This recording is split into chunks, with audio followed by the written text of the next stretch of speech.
সামনেখানে দাঁড়ান, কি আছে আগে দেখুন, দেখে বেরিয়ে আসুন, তারপরে বলবো। জল আছে আর জলের দুই দিকে দুটো করে চারটে জানলা আছে। সুরঙ্গটা দেখেছি তো, ছবি উঠছে। আচ্ছা, এবার আমি বলি, মন দিয়ে শুনুন।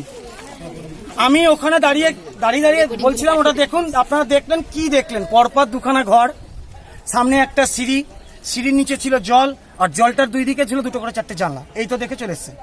অ্যাকচুয়ালি মনে হচ্ছে দুটো ঘর দেখে দোতলা একতলা, তা নয়। এই ঘরটা এখানেও দেখা যাচ্ছে, ওটা তিনতলা। নিচের ঘরটা ছিল দোতলা।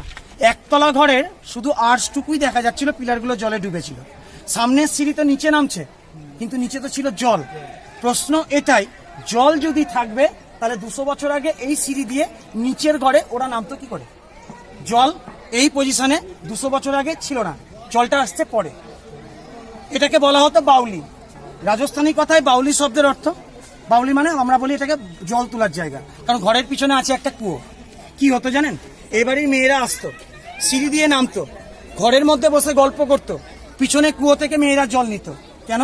জমিদার ইংরেজরা রাস্তা দিয়ে যাতায়াত করতো, তারা দেখতে পেত যে মেয়েরা ঘরের মধ্যে আসে, বসে, গল্প করে, জল তুলে। তাহলে ওরা তো সহজেই ভাববে এটা মেয়েদের জল তোলার জায়গা। প্লাস পয়েন্ট, মেয়েদের জায়গায় জমিদার ইংরেজরা গুরুত্ব দিবে না, চলে যাবে। সেই সুযোগ কাজে লাগিয়ে এখান থেকে ব্যবসাগুলো চলবে। কারণ জল ছিল না দাদা। জলটা এলো কি করে? সিঁড়িতে যে নিচের ঘরে নামছে, সেই ঘর থেকে রাস্তা শুরু, বাঁ সাইড দিয়ে বেরিয়েছে। এখান থেকে শুরু করে এই কোনা দিয়ে 1.5 কিলোমিটার আন্ডারগ্রাউন্ড, এখান থেকে জগৎ সেটে বাড়ি যাচ্ছে। এই পথ আছে, এই রাস্তাটা গিয়ে ডাইরেক্ট উঠেছে জগৎ সেটের বাড়িতে।